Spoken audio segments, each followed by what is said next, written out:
Hi, guys, and welcome back to another race review of the 2025 Formula One season. Today, we are here for the Chinese Grand Prix round number two. And before we start this video off, I'd just like to have a quick tribute for one of the icons of the sport who sadly passed away over the weekend, Eddie Jordan, who for me was a very unique man stepping into Formula One with his own Formula One team in the 90s and early 2000s, and someone who also famously gave Michael Schumacher his Formula One debut, and we know how the rest of his career went. So, a massive thank you to Eddie Jordan and rest in peace. Without any further ado, we're going to skip straight on now to the rest of the video, starting from the Friday. Of course, being a sprint weekend, we had the sprint quali and the sprint race as well. So, here in the sprint qualifying, as you can see, Ferrari, specifically Lewis Hamilton, really surprised the F1 world with a sprint pole by the narrowest of margins, 18 milliseconds to Verstappen in second. But the real story of this particular session was that McLaren didn't maximise their potential, and Hamilton was the man who was taking full advantage of that with the sprint pole.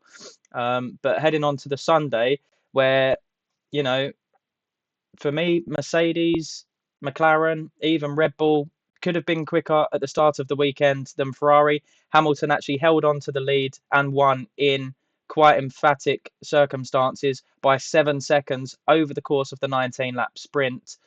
He was able to look after his tyres a lot more easily than the cars that were trailing him behind in the dirty air.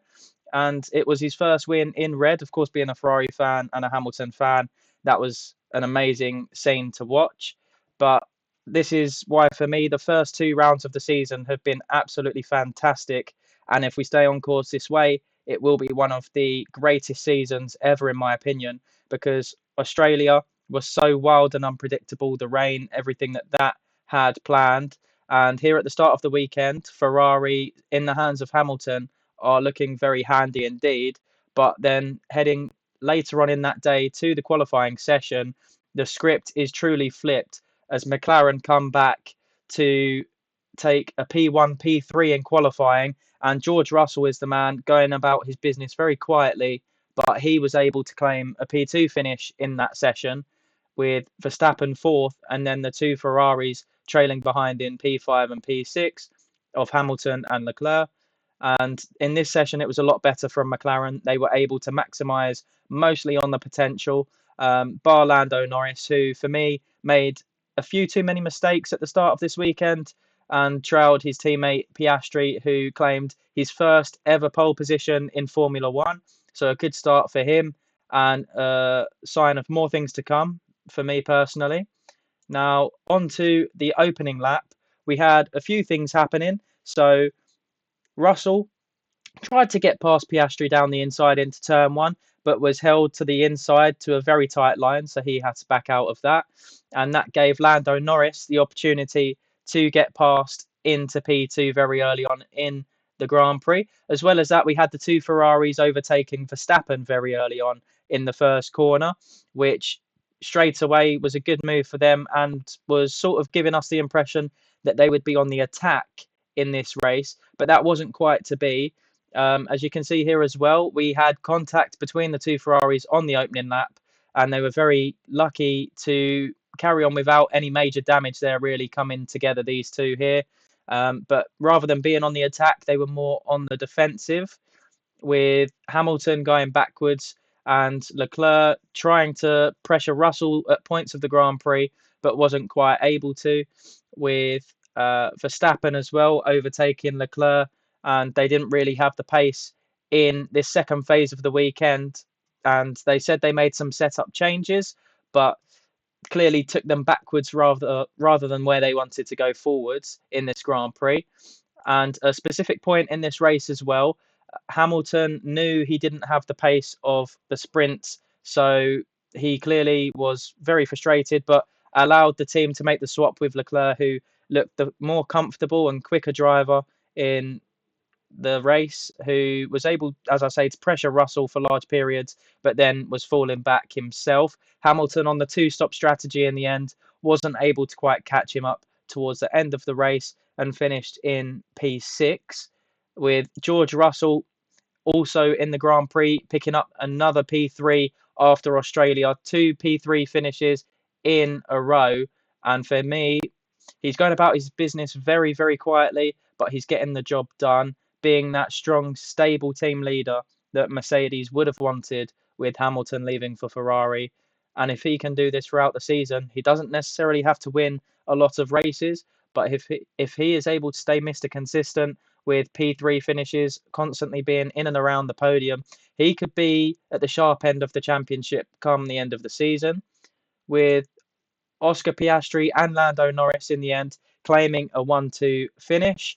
It looked far more dominant for Piastri than it did for Lando Norris, with Norris having a bit of a brake problem at the end of the Grand Prix here.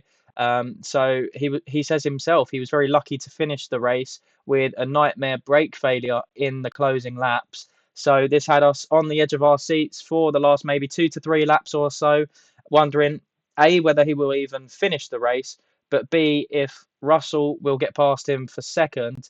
But luckily for him, he was able to hold on. So in the grand scheme of things, I don't think he will worry too much finishing behind his less experienced teammate Piastri. He just had a very good weekend. His first ever pole, claiming a victory, and a great bounce back for him after Australia. And here we go. So a McLaren 1-2 with the Ferraris in P5 and P6, but that is not how it turns out, of course, because we have this revelation after the Grand Prix has finished. So for Ferrari, P5, P6, definitely not the best result to have in the world, but something that they could have learnt from and taken away for the future weekends in Japan and further past that. But as we see, the stewards actually have disqualified not just the 2 Ferrari drivers, but have also disqualified Pierre Gasly as well, both for different reasons. So I believe Gasly and Leclerc for the car being too light, and for Hamilton here, who got disqualified as well, I believe it was for the excessive plank wear underneath the car. So Craig Slater here from Sky Sports explaining just how fine the margins were for Hamilton specifically being illegal with his car, the width of an ID card. And I know that is very, very close, very harsh, but rules are rules and we have to stick by them for a reason. So very frustrating for Ferrari. And it looks to me that this could just be a potential design flaw of their car. They look potentially very fast when they can run at the optimum setup.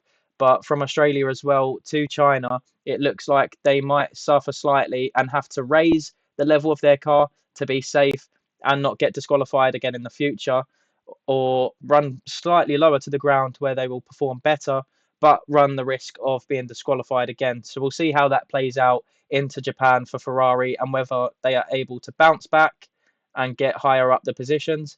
We will wait and see. But here I found this a very funny moment where the Driver of the Day award was given to Kimi Antonelli. And for me, I found that very funny. Number one, not just because for me, he wouldn't have been my Driver of the Day. He did a good job, but for me, it would have been this next man that I'm about to talk about. It would have been about Oliver Bearman here, who had a fantastic race, looked like he was having so much fun out there and gaining many, many positions in the Grand Prix. Not just one in particular, Liam Lawson, who he was able to overtake in the Red Bull, and he climbed his way all the way up to P8 for the finish of this Chinese Grand Prix. And as you can see here, guys, during the race, Bearman, I think he was very much on a high on cloud 9, overtaking Liam Lawson at the time with a radio message that was broadcast to the live messages, which was ciao when he overtook here, as you can see, guys. So ciao is what he said, which he regretted a little bit after the race, but we will see if that does come back to bite him a little bit or not at the next race. I feel like he's on it up after Australia, definitely doing well, but not just him as well, the total team as a collective, because Esteban Ocon as well came from outside the points to finish in a massive P5 for Haas after those 2 Ferrari disqualifications. So a good weekend all in all for Haas, double points finish and getting them on the board after a dismal Australia performance. Now moving on to Liam Lawson, who himself had a very difficult race. We have to talk about this potential article that has come out from today that he could potentially be getting replaced by Yuki Tsunoda at the next race in Japan. Of course, it's Tsunoda's home Grand Prix for him and been putting in some very good performances in that racing bull car of the first two rounds. Not the luckiest in terms of point scoring, but more so to do with strategy or a little bit of unluckiness in the race itself. But yeah, Liam Lawson, the man, definitely under pressure. Qualified much lower than his teammate Verstappen in the opening two rounds with a Q1 exit in Australia. Then in the sprint race, I think it was a P20, and also the qualifying for the main race, I think, was a P20 as well, or P18 or something like that. But yeah, he struggled to make too many overtakes in the race and looked like he struggled all in all. So for Red Bull, this is really coming back to bite them after releasing Perez at the end of the season and having to pay him out a considerable fee. Looks like Liam Lawson is doing no better than Perez. In fact, for me, is probably doing a little bit worse than Perez. He was somewhat closer to Verstappen and wasn't getting knocked out in the Q1 sessions all of the time in the last position. So this is something that is seriously getting talked about in the F1 world right now. Lawson to get replaced by Tsunoda, and this could potentially work. But for me, I would leave Lawson in for a little bit longer. The first two races, he's not really experienced those circuits before, and it has been very new for him. Next time out in Japan, he's had a lot more experience. So I'd probably wait till after that race to get a gauge for where Lawson's potential is at. And if he is still struggling after the next race or two, I would then think about getting Tsunoda in for that seat. But if I was Tsunoda, would I actually take that spot after seeing what looks like the last 4 or 5 drivers in that second seat all coming foul of the same conclusion, ultimately not being fast enough and being replaced in the end? So would I stay at that Racing Bull team that looks like it has a lot of potential right now, with Isaac Hadjar as well doing brilliantly, or would I risk it to go to Red Bull, potentially having the same fate as these drivers before and then getting the boot from the team? So it is a bit of a tricky one. Let me know in the comments which one you would take if you were in Tsunoda's position. And yeah, without any shadow of a doubt, I would personally stay in that Racing Bulls team. It looks like a lot more stable and less hostile environment around the team. So let's just have a look here. So yeah, we've done Behrman, and now let's have a look at the results. So after these disqualifications after the race, a very strange and jumbled up order yet again. So we thought we had that in Australia. We have that again here in China. So we have the two McLarens locking out a P1-2 finish, their 50th 1-2 finish in Formula One. So a big congratulations to them. We have George Russell again, Mr. Quiet in P3, it has to be said. 2 P3 back-to-back finishes. Not making any mistakes, just doing the business. We had Max Verstappen in 4th, who lost out to at the start, as I said, but make his way back up through the race back to that P4 finish. He's another one of those Mr. Reliables like George Russell, who, when the weekend isn't quite going your way, he's still able to stick it in there at the front end of the grid and just collect those points, accumulate those points throughout the season. Then we have the two Haas drivers in P5 and P8. Solid score for them. A complete opposite weekend for them after Australia. They must be really happy with that, collecting 14 points for their team overall. Kimi Antonelli finishing P6, the driver of the day, of course, who over the radio, they said it might be for his looks. You never know. He is Italian. Alex Albon also with another top 10 finish. Not quite as good as the finish in Australia, where he racked up 10 points for P5. Here, it's 6 more points for a P7 finish. So again, inside the top 10, along with his Williams teammate Carlos Sainz coming up from P15 after a very difficult qualifying for him, coming up to round off the points in P10. We have Lance Stroll again, surprisingly, coming in the points again from a P14 finish up to P9. So he looks like the main scoring man for Aston Martin, it has to be said, so far this season. 2 retirements in back-to-back races for Alonso, and Stroll delivering in both of the opening rounds so far, collecting some points for Aston Martin. Just want to say here as well why, for me, Ollie Behrman should have been the driver of the day.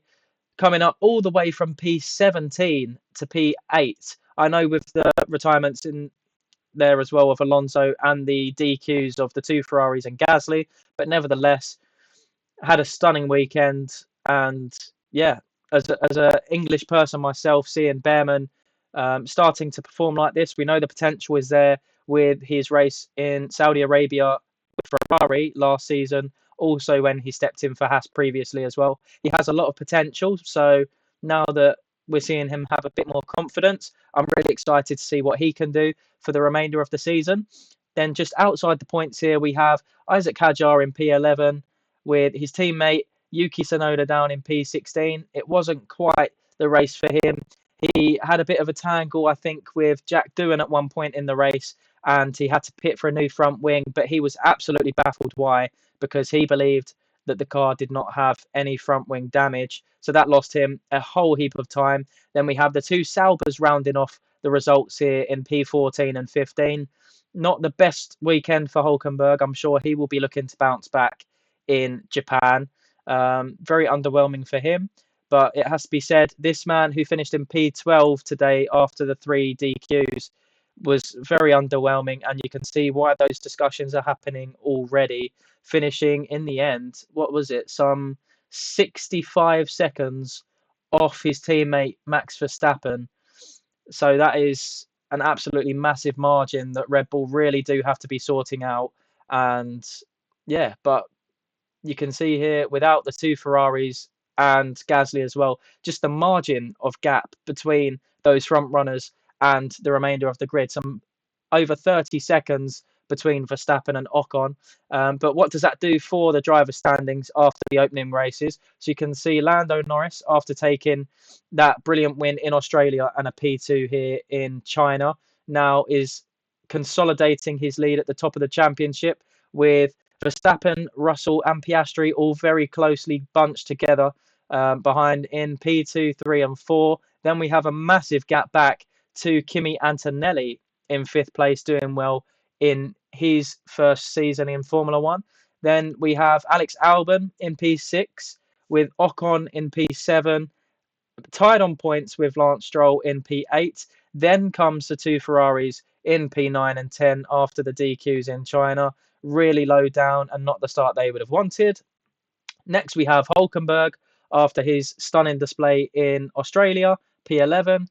Behrman in P12 with his brilliant performance in China. Tsunoda in 13th. Williams' second driver, Carlos Sainz, bringing up the last of the points scorers with 1 point in P14. Then we have the 2 Alpine cars. We have Hadjar, we have Lawson, Alonso and Bortoleto all yet to score. As we look also to the constructor standings after China and what that has done. So McLaren take a very commanding lead in that championship over Mercedes for a second with 57 points as it stands. Red Bull in third with 36 points, all down to Max Verstappen, with Williams tied with Ferrari on 17 points. And already Ferrari, who at the start of the season were looking towards that constructors title, are already some 61 points off McLaren just after 2 rounds. So they really need to step it up for the future races if they want to be closing in. And then we have Haas, who this weekend were at the real bottom of the table, plumb last, transformed their fortunes after just 1 race up to P6, with Aston Martin 7th, Sauber 8th, Racing Bulls 9th, and Alpine, who in testing at the start of the season looked like they would potentially be fighting it out for P5 in the constructors. They are the only team yet to score, so they really have some work to do heading into Japan. But if you did enjoy this video, guys, of the Chinese Grand Prix, please let me know down in the comments and what your favourite part of the race was as well. And we'll be back for another review after the Japanese Grand Prix in 2 weeks' time. Hopefully for you guys, if you're a McLaren fan, even a Red Bull fan of Verstappen, or a Russell fan, you thoroughly enjoyed that race. And if you're a Ferrari fan like me, I'm sure you're in a lot of pain right now after that blunder that we had. But yeah, let me know down in the comments, guys, and I'll see you again in 2 weeks' time for the next review. Take care, all guys. Peace.